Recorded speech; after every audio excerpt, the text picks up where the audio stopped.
Sekolah adalah gerbang ilmu pengetahuan, lembaga pendidikan yang menyimpan banyak harapan, tempat lahirnya generasi penerus bangsa. Namun, mirisnya, dunia pendidikan ternodai dengan berbagai kasus kejahatan yang terjadi di dalamnya. Kekerasan, perundungan, hingga kejahatan seksual kian menghantui dunia sekolah dan tak sedikit yang menjadi korban. Apakah sekolah sudah tidak bisa menjadi tempat anak-anak merasa aman? Bukankah sekolah adalah rumah kedua mereka, tempat mereka dididik menjadi sosok berguna di masa depan? Lantas, bagaimana fungsi sekolah yang seharusnya? Makanya desain sekolah itu sangat menentukan. Coba dilihat bahwa beda sekali antara produk sekolah yang reguler dengan produk sekolah yang dia boarding school, ya. Itu diantaranya yang membedakan bahwa memang sekolah itu bukan hanya sekedar tempat, tapi di situ bisa mendesain bagaimana produknya. Jadi dengan pemahaman demikian, maka untuk mendesain sebuah sekolah, ya, itu perlu kecermatan, perlu pertimbangan yang cukup, ya, agar ini menjadi sebuah pola, yaitu menjadi bekas yang akan mendidik peserta didik tentunya.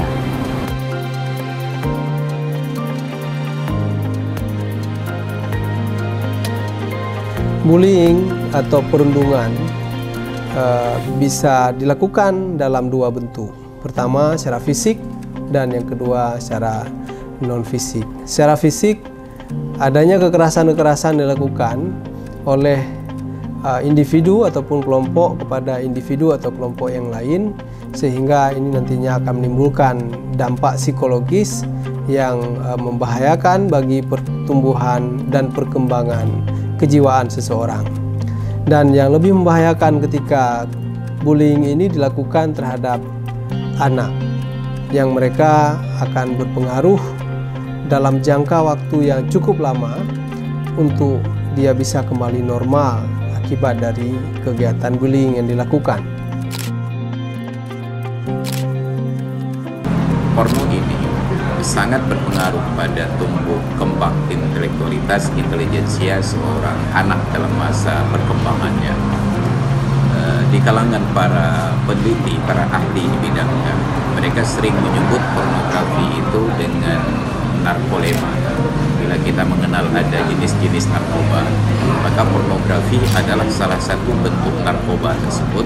Cuma konsumsinya tidak lewat mulut, tidak lewat hidung, tetapi dia lewat mata. Maka disingkat menjadi narkolema, narkotika lewat mata. Dan itu merusak sel-sel saraf. Bila anak-anak sejak dari usia kecil sudah terpapar kepada hal-hal tersebut, maka tumbuh kembang mereka di bidang pendidikan, di bidang akhlak itu benar-benar akan sangat rusak.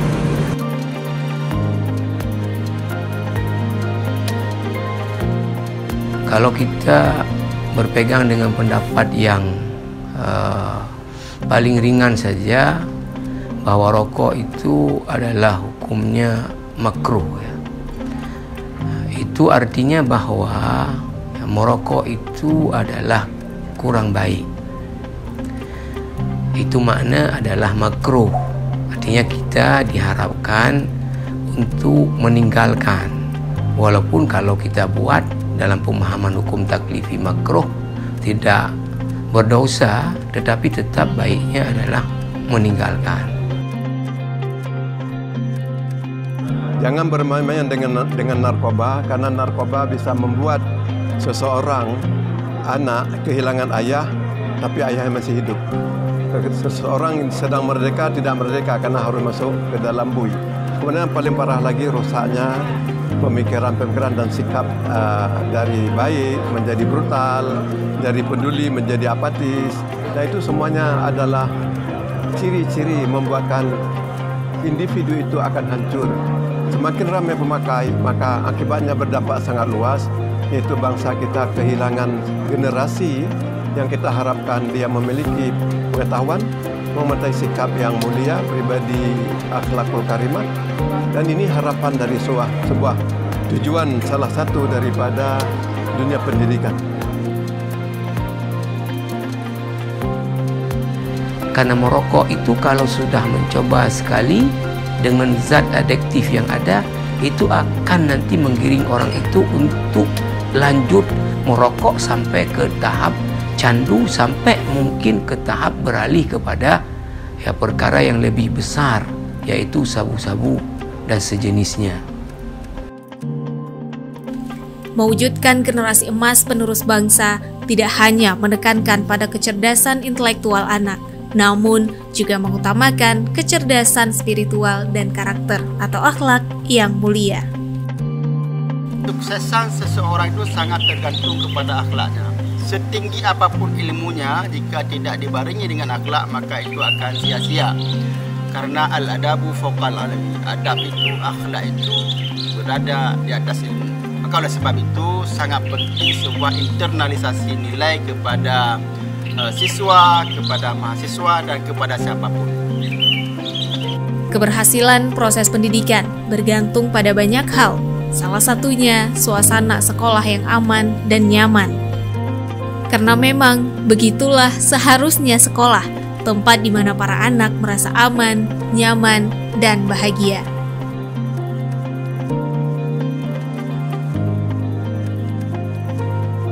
Ini masyarakat. Yang pertama harus menciptakan lingkungan sekolah yang nyaman sehingga para siswa merasa betah lama-lama di sekolah. Nah, bagaimana menciptakan sekolah dan lingkungan nyaman? Itu tentunya harus didukung oleh sarana dan prasarana di sekolah, termasuk di dalamnya kantin sekolah yang sehat. Tanpa kantin yang sehat juga menyebabkan anak-anak tidak betah di sekolah. Kemudian sarana dan prasarana lainnya, lingkungan, termasuk taman sekolah, yang intinya supaya para siswa itu tidak meninggalkan sekolah sebelum waktunya pulang. Kita paham bersama bahwa fungsi komite sekolah itu sangat besar perannya untuk dalam rangka meningkatkan mutu pendidikan dan meningkatkan mutu layanan pendidikan. Dan itu nanti bisa berdampak kepada peningkatan kualitas sebuah sekolah. One stop service untuk pendidikan, di situ dia bisa belajar, di situ juga dia bisa bermain ya dengan permainan mereka. Di situ bisa menyalurkan bakat seni mereka, bakat olahraga mereka dan berbagai yang lain, sehingga sekolah itu menjadi sebuah kerinduan buat mereka ya. Rindu mereka, kenapa? Mereka menemukan semua yang mereka inginkan ada di situ. Lingkungan juga harus kita jaga. Dan lingkungan juga memiliki tanggung jawab yang besar dalam memastikan bullying ini tidak terjadi. Menciptakan lingkungan yang bersih, menciptakan lingkungan yang betul-betul aman untuk segala kelompok, untuk segala individu. Di sini, di sekolah, tempat anak-anak bangsa dididik karakternya, dibekali ragam ilmu pengetahuan, dibina menjadi insan-insan cerdas yang mencintai ilmu dan berakhlak mulia.